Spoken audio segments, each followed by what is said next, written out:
আমরা যদি কোনো কিছু বারবার চাওয়ার পরও রব্বুল আলামিন আমাদেরকে না দেয়, তাহলে আমাদের মন ছোট না করে শুকরিয়া করা দরকার। কেন? আমরা তো ভবিষ্যৎ দেখি না, রব তো ভবিষ্যৎ দেখে। রব যখন দেখে আমার বান্দার চাওয়া জিনিসটা তার জন্য কল্যাণের চাইতে ক্ষতি হয়, রব জেনে শুনে কারো কোনো ক্ষতি করেন না, তখন রব সেটা আমাদের থেকে দূরে সরিয়ে নেন, না হয় রব সেটা আমাদেরকে দেয় না। কিন্তু আমরা বোকারা ওই নিজের চাওয়ার উপর অটল থেকে অনেক সময় রবকে ভুল বুঝে বসে থাকি। এত নামাজ পড়ে চাই, তুমি দিচ্ছ না কেন? রব বলে যে আমি তো জানি তোর জন্য ভালো কতটুক, কি পরিমাণ ভালো, কি ভালো। বান্দারে, নিজের ভালো তুই বুঝবি না, তোর জ্ঞান দিয়ে তুই কি বুঝবি? 1 নাম্বার কিনতে যাইয়া বাজার থেকে অনেক সময় 2 নাম্বার জিনিসও তুই কিনে ফেলস, বারবার প্রতারণা শিকার হস। নিজের দুনিয়াতে চলার জন্য, দুঃখ শেয়ার করার জন্য কত জনকে বাছাই করে বন্ধু বানাইছস, 3 মাস পরে দেখা যায় স্বার্থ ত্যাগত লাগে, সে বন্ধুগুলাও 2 নাম্বারই করে, বাটপারি করে, বেঈমানি করে। বান্দা, তোর ভালো তুই বুঝবি না, তোর ভালোটা আমি রবের উপর ছেড়ে দে। আমি রবে তোকে সময় মতো যেটা তোর জন্য কল্যাণ সেটাই দান করবো।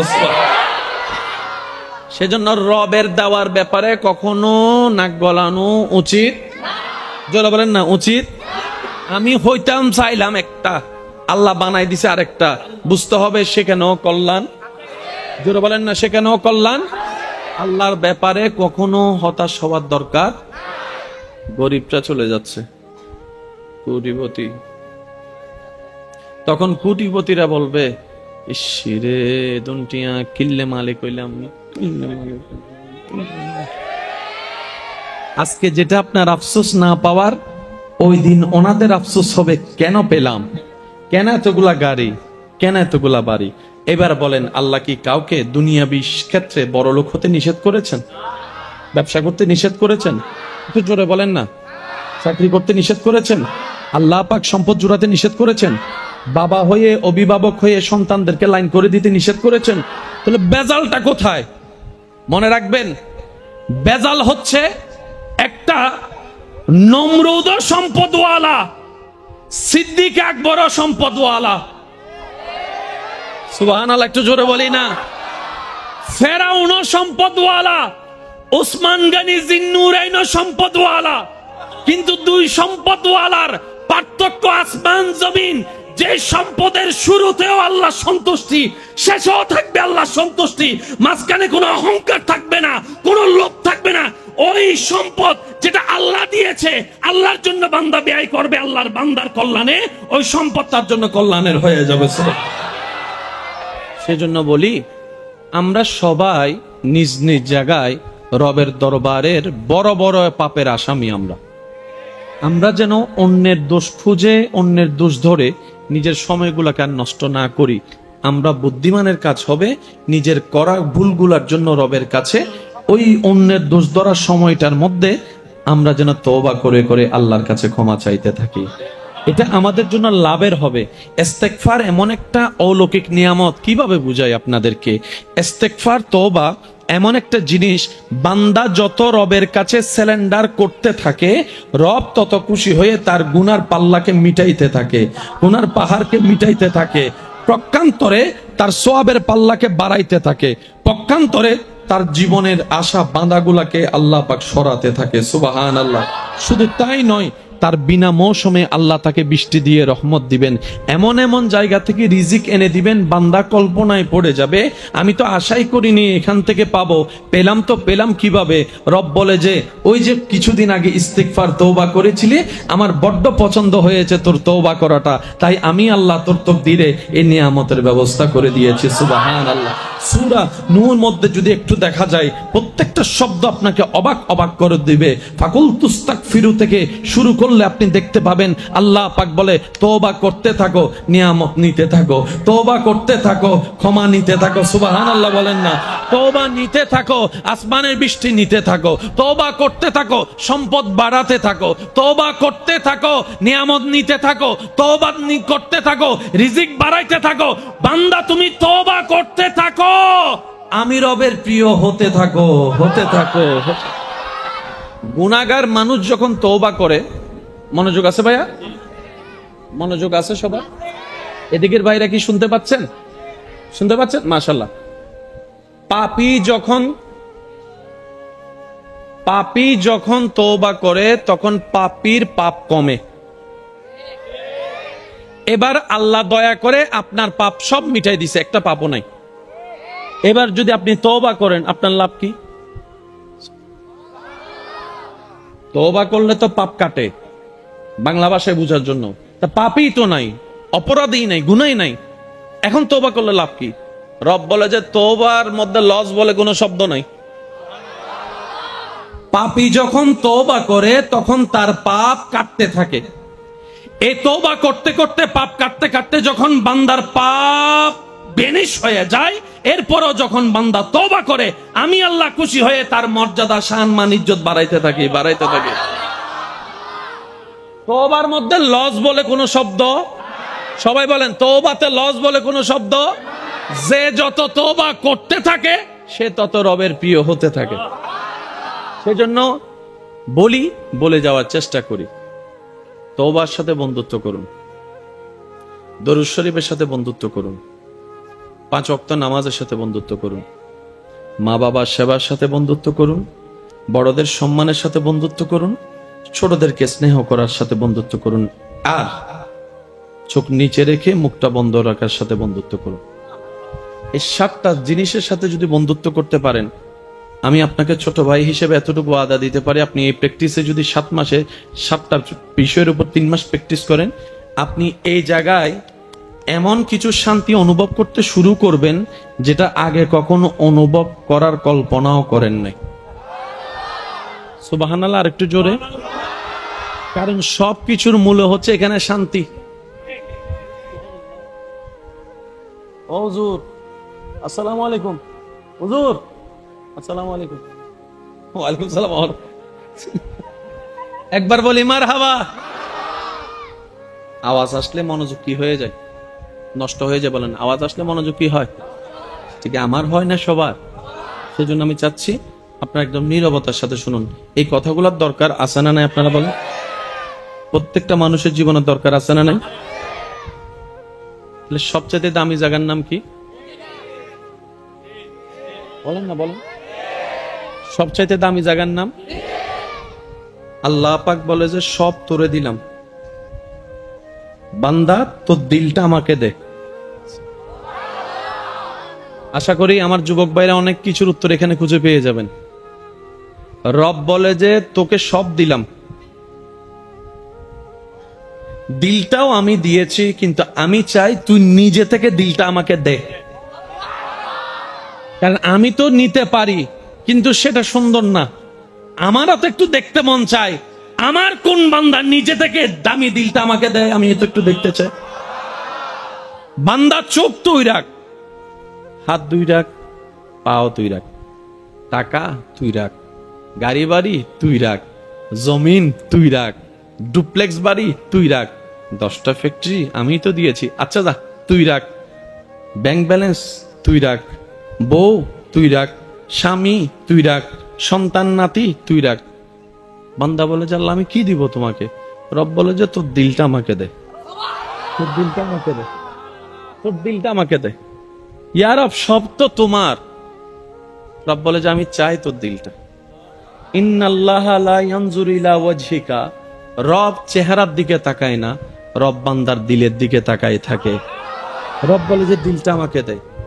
আমার নবী মুস্তাফার প্রেম দিয়ে দিলটাকে সাজিয়ে নে, আমি রবের ভয় দিয়ে দিলটাকে আলোকিত করে দিলটা আমাকে দে।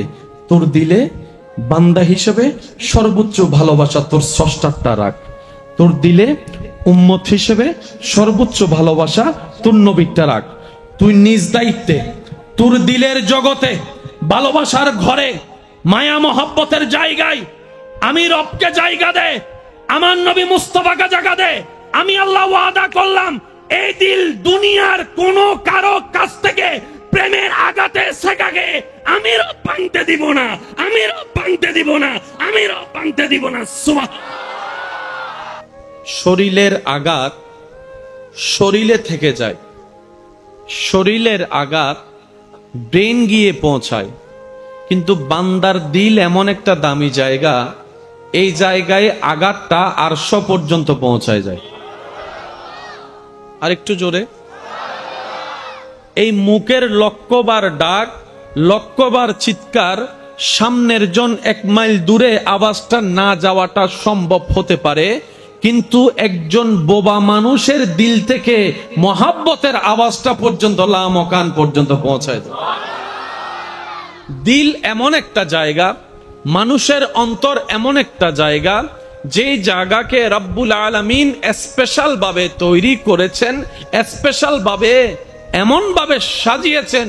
রব্বুল আলামিন মানুষের দিলটাকে নিজের জন্য চেয়েছেন, নিজের জন্য রেখেছেন। সুবহানাল্লাহ। ওই দিলের জায়গাটা এত চমৎকার এবং হাই পাওয়ারি একটা জায়গা যে আপনি দিল থেকে ছাড়া কপালের লক্ষ্যটা সিজদা যদি নামাজেরও দেন, সেটা না পৌঁছলেও যেদিন দিল থেকে আসা একটা সিজদা রবের দরবারে হয়ে যাবে, সেটাই আপনার জান্নাতে যাওয়ার কারণ হয়ে যেতে পারে। সে দামি জায়গার নাম কি বলেছিলাম? একটু সবাই বলি, যাদের কাছে আছে তারা একটু আওয়াজ দিয়ে বলেন, সে দামি জায়গার নাম কি? এই দিল জায়গাটা এত দামি, অন্তরের জায়গাটা এত দামি। আপনি যদি মুসলমান হয়ে কোন বিধর্মীর দিলে আঘাত দেন, রব্বুল আলামিন সেটারও বিচার করবে। সুবহানাল্লাহ বলছে না? একটু বুঝবেন, মাইকের আওয়াজ যতটুকু যাচ্ছে, যে যেখান থেকে শুনছেন গভীর মনোযোগ। কোন মুসলমান হয়েও, এটা আমাদের বুঝার জন্য, কোন নামাজি হয়েও যদি কোন একজন বেনামাজি সাপ্তাহিক নামাজের দিলেও আঘাত দিই, সেটার বিচার রব্বুল আলামিন করবে করবে। ইসলাম কত চমৎকার জানেন? কোন নামাজি ব্যক্তি যদি নামাজের উপর অহংকার করে, কোন একজন বেনামাজি ব্যক্তিকে যদি সবার সামনে অপমান করে, তার গোপন খবর, দোষের খবর প্রকাশ করে যদি সমাজে তাকে লাঞ্ছিত করে যে তুই তো নামাজ পড়স না বেটা, আল্লাহ তাআলা ওই নামাজকেও ক্যান্সেল করে দিবেন। সুবহানাল্লাহ বলে না? আমার মনে হয় আওয়াজটা আর একটু বড় হবে। কোন একজন নামাজি যদি নামাজের উপর অহংকার করে, আরেকজনকে হেয় করে, রব বলে যে তোর মতো নামাজির নামাজ আমি রবের দরকার নাই, আমি রবের দরকার নাই, আমি রবের দরকার নাই। বান্দা নামাজি বলে যে মওলা 5 ওয়াক্ত পড়েছি তো, রব বলে যে আমার দরকারই নেই। আল্লাহ আমি ঘুম থেকে উঠে ওযু করে নামাজ পড়েছি তো, রব বলে যে আমার দরকারই নাই। বান্দা বলে যে আল্লাহ আমি ব্যস্ততাকে ফেলে দোকান বন্ধ করে নামাজ পড়েছি তো, রব বলে যে আমার দরকারই নেই। এবার বান্দা জিজ্ঞেস করে যে আমি এত বছর নামাজ পড়লাম তোমার জন্য, দরকার নাই কেন? রব বলে যে তুই আমার জন্য তো পরশই নাই, আমার জন্য তো পরশ নাই। আমার জন্য পড়লে তুই তো অহংকারী হতি না, তুই তো বিনয়ী হয়ে যেতি, আদবওয়ালা হয়ে যেতিস। ইসলাম বুঝাটাকে বড় ডিমান্ড করে। আপনি শুনলে অবাক হয়ে যাবেন। আমি যদি আপনাদেরকে একটু ক্যালকুলেশন আনি, উলামায়ে কেরামের দোয়া চাচ্ছি, আর যারা তালেবুল ইলম ভাইরা আছেন, আলেম উলামা আছেন, আপনারা শুধু আমাকে একটু দোয়া ট্রান্সফার দিতে থাকুন। আজকে একটু গলার অবস্থাও খারাপ। জান্নাতে যাওয়ার ইচ্ছা সবার আছে বা একটু জোরে বলি, নেক আমলের দরকার আছে। নেক আমলের একটা অংশ হচ্ছে নামাজ, কোনো সন্দেহ? নেক আমলের একটা অংশ হচ্ছে রোজা। আচ্ছা, কেউ কি আমরা জানি যে কত ওয়াক্ত নামাজ থাকলে জান্নাতে যাওয়া যায়? বলতে পারবো যে এত ওয়াক্ত নামাজের অঙ্ক ফিল আপ হলেই সে জান্নাত পাবে? এমনও তো হতে পারে 50 ওয়াক্ত নামাজিওয়ালা জাহান্নামে চলে যাচ্ছে, আবার 30 ওয়াক্ত নামাজিওয়ালা জান্নাতে চলে যাচ্ছে। হতে, আমি সবার আওয়াজ চাচ্ছি, হতে। এমনও হতে পারে 6 মাস রোজা রাখনেওয়ালা জাহান্নামে চলে যাচ্ছে, আবার 3 মাস রোজা রাখনেওয়ালা জান্নাতে চলে যাচ্ছে। এবার আমরা যখন আমাদের জ্ঞানের সীমা দিয়ে বিবেচনা করি, আমাদের চোখে ফার্স্ট হচ্ছে সেই ব্যক্তি যে ওই 10 জন ছাত্রের ভিতরে সর্বোচ্চ নাম্বার যে পেয়েছে, সে হচ্ছে ফার্স্ট ক্যাটাগরিতে। 6 জন ব্যক্তির মধ্যে, 6 জন ছাত্রের মধ্যে যে 500 নাম্বার পেয়েছে সে ফার্স্ট নাম্বার, যে 400 পেয়েছে 2 নাম্বার, যে 300 পেয়েছে সে 3 নাম্বার। সিরিয়াল মেনটেনটা আমরা নাম্বার দিয়ে করে থাকি, কথা বলেন ঠিক কি না? কিন্তু রব্বুল আলামিনের সিস্টেম এটা নয়। রব্বুল আলামিন, আয় হায় হায়, রব্বুল আলামিন অঙ্ক দেখে না, সংখ্যা দেখে না, পরিমাণ দেখে না, রব্বুল আলামিন কোয়ালিটি দেখে, কোয়ালিটি দেখে, কোয়ালিটি।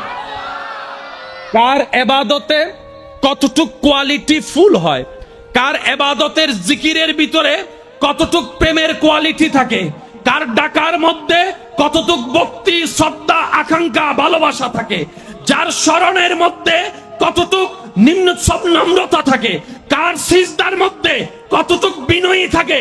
রব্বুল আলামিন ইবাদতের কোয়ালিটি দেখে, ইবাদতের কোয়ালিটি দেখে। তাই তো আলেম উলামারা বলে কোরআনের আয়াতের ছায়া দিয়ে যদি নামাজের ধরন শিখতে চাও, একজন আলেমের দরবারে বসে যাও যে কোরআন হাদিসের জ্ঞান রাখে, শারঈ শরীয়তের জ্ঞান রাখে, এমন আলেমের কাছে তুমি বসে যাও। সেখান থেকে তুমি রুকু, সিজদা, তাসবিহ, তাহলিলের নিয়মটা শিখে যাও। আর কোয়ালিটি শিখতে গেলে ওয়াকুনু মা'আস সাদিকিন ওয়া আয়াতের উপর আমল করে আল্লাহর প্রেম সাগরে ডুব দিয়েছে এমন বান্দাদের সাথে বন্ধুত্ব করে ফেলো। একটা হচ্ছে অঙ্ক, সংখ্যা, 1 2 3 4 5 6 7। 10-এর চাইতে 20 বড়, 20-এর চাইতে 30 বড়, 30-এর চাইতে 40 বড়, যেটা আমরা জানি। এবার একজন 1 কোটিওয়ালা টাকার মালিক যদি এখানে চলে আসে, তার ভাবের কোনো শেষ। কেন জানেন? কারণ সে জানে এখানে যতজনই আছে সব হাজারওয়ালা। সে জানে যে এখানে যারা আছে সবাই কি ওয়ালা, বেশির থেকে বেশি লাখওয়ালা। আমার মতো কেউ যদি সেই মুহূর্তে একজন 10 কোটিওয়ালা চলে আসে, সাথে সাথে সে দেখবেন এরকম হয়ে যায়, জোরে জোরে জোরে জোরে জোরে, কিরে এতক্ষণ তো তোর ফা মাটিতে পড়ে না, আর বস আইসি দে। কথা বলেন ঠিক কিনা? এবার যদি 50 কোটি টাকার মালিক চলে আসে, দুজন বিলাইয়ের মতো, কিরে ভাই এতক্ষণ ওই ওনার ফ্যাক্টরিতে আমার ব্যবসার লেনদেন উনি দেয় বলে তো আমরা পাই, উনি যদি বন্ধ করে দেয় আমার কোটিপতি করিস। দুনিয়ার সিস্টেম হচ্ছে যত বড় আসবে নিম্নরা তত ছোট হয়ে থাকবে। এবার বড়কে যার কাছে কোটি টাকা আছে, বড়কে যার কাছে অনেকগুলা গাড়ি আছে, বড়কে যার 10-12টা বিল্ডিং আছে, বড়কে যার নিজস্ব একটা ডুপ্লেক্স একটা বাড়ি থাকে, বড়কে যার কানি কানি জমি থাকে, বড়কে আমাদের সমাজে যেটা বড় লোক আর কি, যে সুন্দর সুন্দর ব্র্যান্ডেড পোশাক পরে, বড়কে যার মোবাইলের পিছনে একটা আপেল কাটা থাকে। বলেন না রে ভাই? দামিকে যার পকেটের মোবাইলের পিছনে একটা আপেল কাটা থাকে, বড়কে যার ওই জুতা থাকবে বড় বড় ব্র্যান্ডের একটা ভাব সাপের মধ্যে থাকবে, গড়ি থাকবে কি রোলেক্স না ফুলেক্স কি যা আছে তা আর কি, গাড়ি থাকবে কি মার্সিডিজ ব্রান্ডের, যার কাছে অনেকগুলা আছে। দুনিয়ার চোখে সে বড় লোক, কিন্তু হাসরের ময়দানে দেখা যাবে ওই রকম বড় লোকগুলা বিচারের কাঠগড়ায় হিসাবে তার হয়ে থাকবে, আর দুনিয়ার গরিবেরা হিসাব দিয়ে জান্নাতের দিকে আল্লাহ রহমত দিয়ে চলে যাবে। তখন দারোয়ানে বলবে আল্লাহর দরবারে লাখ শুকরিয়া যে আল্লাহ আমার দারোয়ান বানায় রাখছিল, ড্রাইভার বানায় রাখছিল, গরিব বানায় রাখছিল, চাকরিজীবী বানায় রাখছিল, ভ্যান গাড়িওয়ালা বানায় রাখছিল, অটোওয়ালা বানায় রাখছিল, মেশিনের কাজ করছিলাম, বড় শুকরিয়া আল্লাহর। আফসোস তখন করছি বুঝি নাই, এখন না বুঝতেছি যার যত ধন তার তত হিসাব।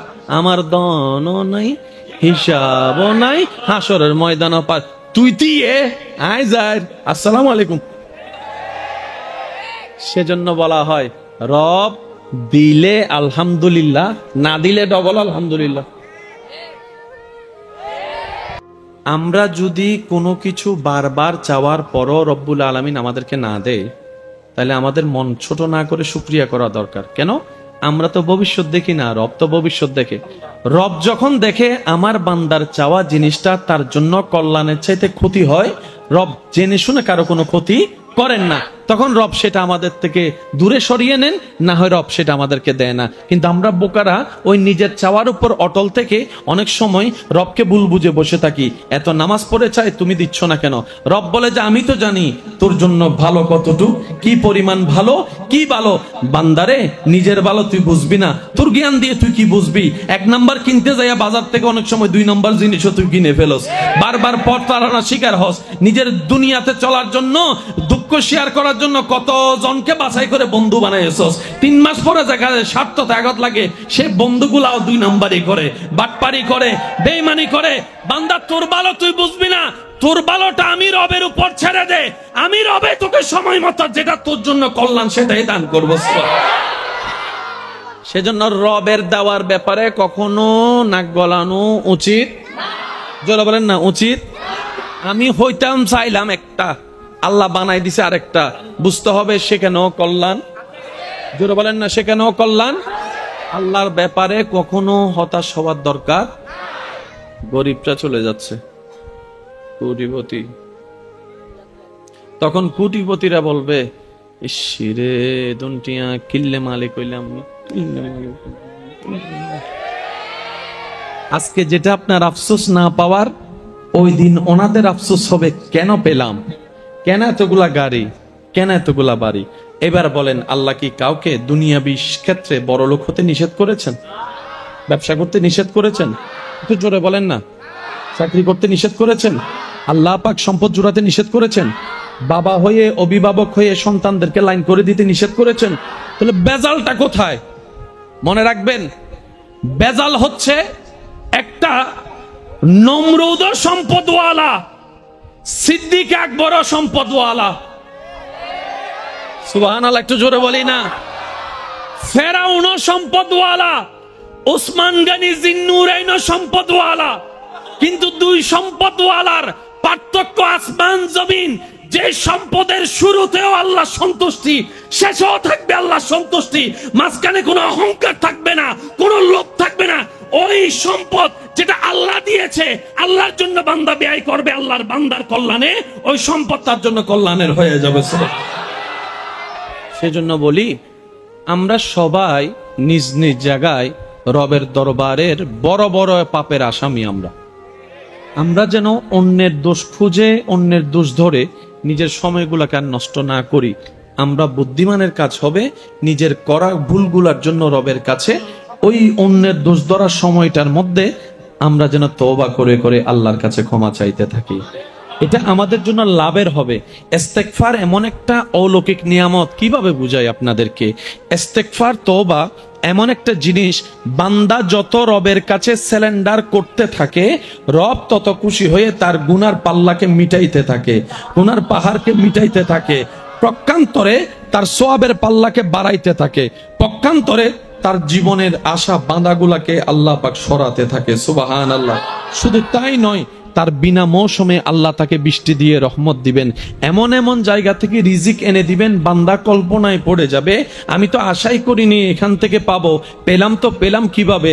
রব বলে যে ওই যে কিছুদিন আগে ইস্তিগফার তওবা করেছিলি, আমার বড্ড পছন্দ হয়েছে তোর তওবা করাটা, তাই আমি আল্লাহ তোর তাকদীরে এই নিয়ামতের ব্যবস্থা করে দিয়েছি। সুবহানাল্লাহ। সূরা নূর মধ্যে যদি একটু দেখা যায়, প্রত্যেকটা শব্দ আপনাকে অবাক অবাক করে দিবে। ফাকুল তুস্তাগফিরু থেকে শুরু করলে আপনি দেখতে পাবেন আল্লাহ পাক বলে তওবা করতে থাকো, নিয়ামত নিতে থাকো, তওবা করতে থাকো, ক্ষমা নিতে থাকো। সুবহানাল্লাহ বলেন না। তওবা নিতে থাকো, আসমানের বৃষ্টি নিতে থাকো, তওবা করতে থাকো, সম্পদ বাড়াতে থাকো, তওবা করতে থাকো, নিয়ামত নিতে থাকো, তওবা করতে থাকো, রিজিক বাড়াইতে থাকো। বান্দা তুমি তওবা করতে থাকো, আমি রবের প্রিয় হতে থাকো, হতে থাকো। গুনাহগার মানুষ যখন তওবা করে, মনোযোগ আছে ভাইয়া? মনোযোগ আছে সবার? এদিকের ভাইরা কি শুনতে পাচ্ছেন? শুনতে পাচ্ছেন? মাশাআল্লাহ। পাপী যখন তওবা করে তখন পাপীর পাপ কমে। এবার আল্লাহ দয়া করে আপনার পাপ সব মিটাই দিছে, একটা পাপও নাই। এবার যদি আপনি তওবা করেন, আপনার লাভ কি? তওবা করলে তো পাপ কাটে, বাংলা ভাষায় বোঝার জন্য। তা পাপই তো নাই, অপরাধই নাই, গুনাই নাই, এখন তওবা করলে লাভ কি? রব বলে যে তওবার মধ্যে লস বলে কোনো শব্দ নাই। পাপী যখন তওবা করে তখন তার পাপ কাটতে থাকে। এই তওবা করতে করতে, পাপ কাটতে কাটতে যখন বান্দার পাপ বেনিশ হয়ে যায়, এরপরও যখন বান্দা তওবা করে, আমি আল্লাহ খুশি হয়ে তার মর্যাদা, শান, মান, ইজ্জত বাড়াইতে থাকি, বাড়াইতে থাকি। তওবার মধ্যে লস বলে কোনো শব্দ সবাই বলেন, তওবাতে লস বলে কোনো শব্দ? যে যত তওবা করতে থাকে সে তত রবের প্রিয় হতে থাকে। সেজন্য বলে যাওয়ার চেষ্টা করি, তওবার সাথে বন্ধুত্ব করুন, দরুদ শরীফের সাথে বন্ধুত্ব করুন, 5 ওয়াক্ত নামাজের সাথে বন্ধুত্ব করুন, মা বাবার সেবার সাথে বন্ধুত্ব করুন, বড়দের সম্মানের সাথে বন্ধুত্ব করুন, ছোটদেরকে স্নেহ করার সাথে বন্ধুত্ব করুন, আর চোখ নিচে রেখে মুখটা বন্ধ রাখার সাথে বন্ধুত্ব করুন। এই 7টা জিনিসের সাথে যদি বন্ধুত্ব করতে পারেন, আমি আপনাকে ছোট ভাই হিসেবে এতটুকু ওয়াদা দিতে পারি, আপনি এই প্র্যাকটিসে যদি 7 মাসে 7টা বিষয়ের উপর 3 মাস প্র্যাকটিস করেন, আপনি এই জায়গায় এমন কিছু শান্তি অনুভব করতে শুরু করবেন যেটা আগে কখনো অনুভব করার কল্পনাও করেন নাই। সুবহানাল্লাহ, আর একটু জোরে। কারণ সবকিছুর মূল হচ্ছে এখানে শান্তি। ও হুজুর, আসসালামু আলাইকুম। হুজুর, আসসালামু আলাইকুম। ওয়ালাইকুম সালাম। একবার বলি মারহাবা। আওয়াজ আসলে মনোযোগ কি হয়ে যায়? নষ্ট হয়ে যায়। বলেন, আওয়াজ আসলে মনোযোগ কি হয়? ঠিক আমার হয় না সবার। সেজন্য আমি চাচ্ছি আপনারা একদম নীরবতার সাথে শুনুন। এই কথাগুলোর দরকার আছে না নাই? আপনারা বলেন, প্রত্যেকটা মানুষের জীবনের দরকার আছে না নাই? তাহলে সবচেয়ে দামি জায়গার নাম কি? বলেন না, বলেন। সবচাইতে দামি জায়গার নাম? আল্লাহ পাক বলে যে সব তোরে দিলাম, বান্দা তোর দিলটা আমাকে দে। আশা করি আমার যুবক ভাইরা অনেক কিছুর উত্তর এখানে খুঁজে পেয়ে যাবেন। রব বলে যে তোকে সব দিলাম, দিলটাও আমি দিয়েছি, কিন্তু আমি চাই তুই নিজে থেকে দিলটা আমাকে দে। কারণ আমি তো নিতে পারি, কিন্তু সেটা সুন্দর না। আমারও তো একটু দেখতে মন চায়, আমার কোন বান্দা নিজে থেকে দামি দিলটা আমাকে দেয়, আমি তো একটু দেখতে চাই। বান্দা চোখ তুই রাখ, হাত দুই রাখ, পাও তুই রাখ, টাকা তুই রাখ, গাড়ি বাড়ি তুই রাখ, জমিন তুই রাখ, ডুপ্লেক্স বাড়ি তুই রাখ, 10টা ফ্যাক্টরি আমি তো দিয়েছি, আচ্ছা যা তুই রাখ, ব্যাংক ব্যালেন্স তুই রাখ, বউ তুই রাখ, স্বামী তুই রাখ, সন্তান নাতি তুই রাখ। বান্দা বলে যে আল্লাহ আমি কি দিব তোমাকে? রব বলে যে তোর দিলটা আমাকে দে, তোর দিলটা আমাকে দে, তোর দিলটা আমাকে দে। ইয়া রব, সব তো তোমার। রব বলে যে আমি চাই তোর দিলটা। ইন্নাল্লাহা লা ইয়ানজুরু ইলা ওয়াজহিকা, রব চেহারার দিকে তাকায় না, রব বান্দার দিলের দিকে তাকায় থাকে। রব বলে যে দিলটা আমাকে দে। আমার নবী মুস্তাফার প্রেম দিয়ে দিলটাকে সাজিয়ে নে, আমি রবের ভয় দিয়ে দিলটাকে আলোকিত করে দিলটা আমাকে দে। তোর দিলে বান্দা হিসেবে সর্বোচ্চ ভালোবাসা তোর স্রষ্টারটা রাখ, তোর দিলে উম্মত হিসেবে সর্বোচ্চ ভালোবাসা তোর নবীরটা রাখ। তুই নিজ দায়িত্বে তোর দিলের জগতে, ভালোবাসার ঘরে, মায়া মহব্বতের জায়গায় আমি রবকে জায়গা দে, আমার নবী মুস্তাফাকে জায়গা দে। আমি আল্লাহ ওয়াদা করলাম, এই দিল দুনিয়ার কোন কারো কাছ থেকে প্রেমের আঘাতে শেখাকে আমি রব ভাঙতে দিব না, আমি রব ভাঙতে দিব না, আমি রব ভাঙতে দিব না। শরীরের আঘাত শরীরে থেকে যায়, শরীরের আঘাত ব্রেন গিয়ে পৌঁছায়, কিন্তু বান্দার দিল এমন একটা দামি জায়গা, এই জায়গায় আঘাতটা আরশ পর্যন্ত পৌঁছায় যায়।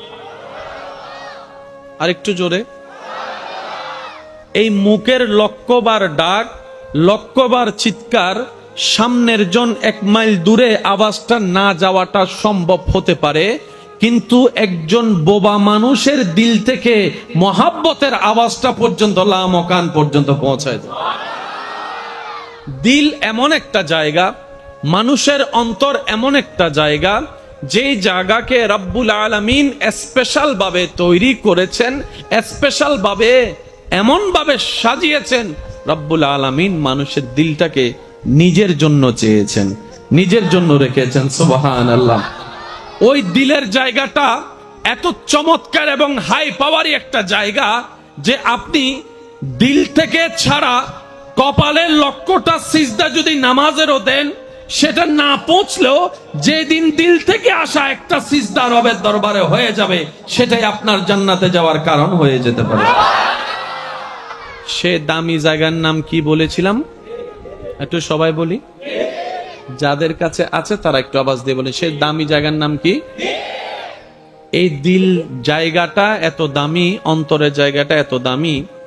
আপনি যদি মুসলমান হয়ে কোন বিধর্মীর দিলে আঘাত দেন, রব্বুল আলামিন সেটারও বিচার করবে।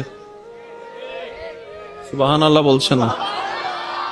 বুঝবেন, মাইকের আওয়াজ যতটুকু যাচ্ছে, যে যেখান থেকে শুনছেন গভীর মনোযোগ। কোন মুসলমান হয়েও, এটা আমাদের বুঝার জন্য, কোন নামাজি হয়েও যদি কোন একজন বেনামাজি সাপ্তাহিক নামাজের দিলেও আঘাত দি, সেটার বিচার রব্বুল আলামিন করবে। ইসলাম কত চমৎকার জানেন? কোন নামাজি ব্যক্তি যদি নামাজের উপর অহংকার করে, কোন একজন বেনামাজি ব্যক্তিকে যদি সবার সামনে অপমান করে, তার গোপন খবর, দোষের খবর প্রকাশ করে যদি সমাজে তাকে লাঞ্ছিত করে যে তুই তো নামাজ পড়স না বেটা, আল্লাহ তাআলা ওই নামাজকেও ক্যান্সেল করে দিবেন। সুবহানাল্লাহ বলে না? আমার মনে হয় আওয়াজটা আর একটু বড় হবে। কোন একজন নামাজি যদি নামাজের উপর অহংকার করে, আরেকজনকে হেয় করে, রব বলে যে তোর মতো নামাজির নামাজ আমি রবের দরকার নাই, আমি রবের দরকার নাই, আমি রবের দরকার নাই। বান্দা নামাজি বলে যে মওলা 5 ওয়াক্ত পড়েছি তো, রব বলে যে আমার দরকারই নেই। আল্লাহ আমি ঘুম থেকে উঠে ওযু করে নামাজ পড়েছি তো, রব বলে যে আমার দরকারই নাই। বান্দা বলে যে আল্লাহ আমি ব্যস্ততাকে ফেলে দোকান বন্ধ করে নামাজ পড়েছি তো, রব বলে যে আমার দরকারই নেই। এবার বান্দা জিজ্ঞেস করে যে আমি এত বছর নামাজ পড়লাম তোমার জন্য, দরকার নাই কেন? রব বলে যে তুই আমার জন্য তো পরশই নাই, আমার জন্য তো পরশ নাই। আমার জন্য পড়লে তুই তো অহংকারী হতি না, তুই তো বিনয়ী হয়ে যেতি, আদবওয়ালা হয়ে যেতিস। ইসলাম বুঝাটাকে বড় ডিমান্ড করে। আপনি শুনলে অবাক হয়ে যাবেন। আমি যদি আপনাদেরকে একটু ক্যালকুলেশন আনি, উলামায়ে কেরামের দোয়া চাচ্ছি, আর যারা তালেবুল ইলম ভাইরা আছেন, আলেম উলামা আছেন, আপনারা শুধু আমাকে একটু দোয়া ট্রান্সফার দিতে থাকুন। আজকে একটু গলার অবস্থাও খারাপ। জান্নাতে যাওয়ার ইচ্ছা সবার আছে বা একটু জোরে বলি, নেক আমলের দরকার আছে। নেক আমলের একটা অংশ হচ্ছে নামাজ, কোনো সন্দেহ? নেক আমলের একটা অংশ হচ্ছে রোজা। আচ্ছা, কেউ কি আমরা জানি যে কত ওয়াক্ত নামাজ থাকলে জান্নাতে যাওয়া যায়? বলতে পারবো যে এত ওয়াক্ত নামাজের অঙ্ক ফিল আপ হলেই সে জান্নাত পাবে? এমনও তো হতে পারে 50 ওয়াক্ত নামাজিওয়ালা জাহান্নামে চলে যাচ্ছে, আবার 30 ওয়াক্ত নামাজিওয়ালা জান্নাতে চলে যাচ্ছে। হতে, আমি সবার আওয়াজ চাচ্ছি, হতে। এমনও হতে পারে 6 মাস রোজা রাখনেওয়ালা জাহান্নামে চলে যাচ্ছে, আবার 3 মাস রোজা রাখনেওয়ালা জান্নাতে চলে যাচ্ছে। এবার আমরা যখন আমাদের জ্ঞানের সীমা দিয়ে বিবেচনা করি, আমাদের চোখে ফার্স্ট হচ্ছে সেই ব্যক্তি যে ওই 10 জন ছাত্রের ভিতরে সর্বোচ্চ নাম্বার যে পেয়েছে, সে হচ্ছে ফার্স্ট ক্যাটাগরিতে। 6 জন ব্যক্তির মধ্যে, 6 জন ছাত্রের মধ্যে যে 500 নাম্বার পেয়েছে সে ফার্স্ট নাম্বার, যে 400 পেয়েছে 2 নাম্বার, যে 300 পেয়েছে সে 3 নাম্বার। সিরিয়াল মেনটেনটা আমরা নাম্বার দিয়ে করে থাকি, কথা বলেন ঠিক কি না? কিন্তু রব্বুল আলামিনের সিস্টেম এটা নয়। রব্বুল আলামিন, হায় হায় হায়, রব্বুল আলামিন অঙ্ক দেখে না, সংখ্যা দেখে না, পরিমাণ দেখে না। রব্বুল আলামিন কোয়ালিটি দেখে, কোয়ালিটি দেখে, কোয়ালিটি। কার ইবাদতে কতটুক কোয়ালিটি ফুল হয়, কার ইবাদতের জিকিরের ভিতরে কতটুক প্রেমের কোয়ালিটি থাকে, কার ডাকার মধ্যে কতটুক ভক্তি, শ্রদ্ধা, আকাঙ্ক্ষা, ভালোবাসা থাকে, যার স্মরণের মধ্যে কতটুক নম্রতা থাকে, কার সিজদার মধ্যে কতটুক বিনয়ী থাকে। রব্বুল আলামিন ইবাদতের কোয়ালিটি দেখে, ইবাদতের কোয়ালিটি দেখে।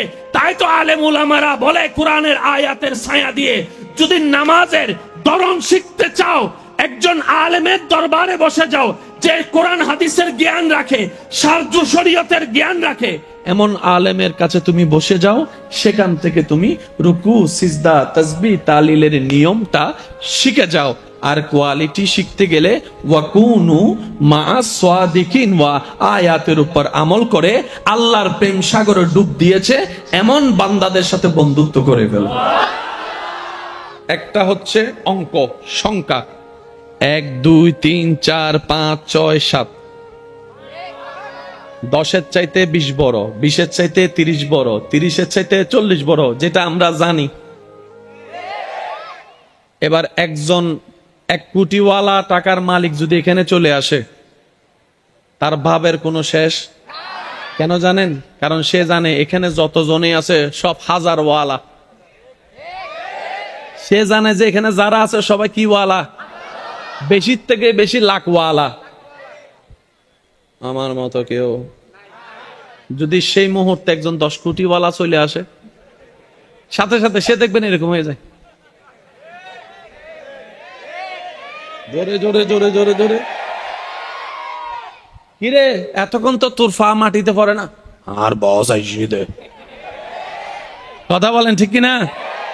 এবার যদি 50 কোটি টাকার মালিক চলে আসে, দুজন বিলাইয়ের মতো, কিরে ভাই এতক্ষণ ওই ওনার ফ্যাক্টরিতে আমার ব্যবসার লেনদেন, উনি দেয় বলে তো আমরা পাই, উনি যদি বন্ধ করে দেয় আমার কোটিপতি করিস।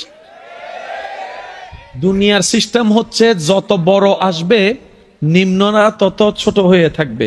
এবার বড়কে যার কাছে কোটি টাকা আছে, বড়কে যার কাছে অনেকগুলা গাড়ি আছে, বড়কে যার 10-12টা বিল্ডিং আছে, বড়কে যার নিজস্ব একটা ডুপ্লেক্স একটা বাড়ি থাকে, বড়কে যার কানি কানি জমি থাকে, বড়কে আমাদের সমাজে যেটা বড় লোক আর কি, যে সুন্দর সুন্দর ব্র্যান্ডেড পোশাক পরে, বড়কে যার মোবাইলের পিছনে একটা আপেল কাটা থাকে। বলেন না রে ভাই? দামিকে যার পকেটের মোবাইলের পিছনে একটা আপেল কাটা থাকে, বড়কে যার ওই জুতা থাকবে বড় বড় ব্র্যান্ডের একটা ভাব সাপের মধ্যে থাকবে, গড়ি থাকবে কি রোলেক্স না ফুলেক্স কি যা আছে তা আর কি, গাড়ি থাকবে কি মার্সিডিজ ব্রান্ডের, যার কাছে অনেকগুলা আছে। দুনিয়ার চোখে সে বড় লোক, কিন্তু হাসরের ময়দানে দেখা যাবে ওই রকম বড় লোকগুলা বিচারের কাঠগড়ায় হিসাবে দাঁড় হয়ে থাকবে, আর দুনিয়ার গরিবেরা হিসাব দিয়ে জান্নাতের দিকে আল্লাহ রহমত দিয়ে চলে যাবে। তখন দারোয়ানে বলবে আল্লাহর দরবারে লাখ শুকরিয়া যে আল্লাহ আমার দারোয়ান বানায় রাখছিল, ড্রাইভার বানায় রাখছিল, গরিব বানায় রাখছিল, চাকরিজীবী বানায় রাখছিল, ভ্যান গাড়িওয়ালা বানায় রাখছিল, অটোওয়ালা বানায় রাখছিল, মেশিনের কাজ করছিলাম, বড় শুকরিয়া আল্লাহর। আফসোস তখন করছি, বুঝি নাই, এখন না বুঝতেছি। যার যত ধন তার তত হিসাব, আমার ধনও নাই হিসাবও নাই, হাসরের ময়দানও পার। তুই দিয়ে আয় যায়, আসসালামু আলাইকুম। সেজন্য বলা হয় রব দিলে আলহামদুলিল্লাহ, না দিলে ডবল আলহামদুলিল্লাহ।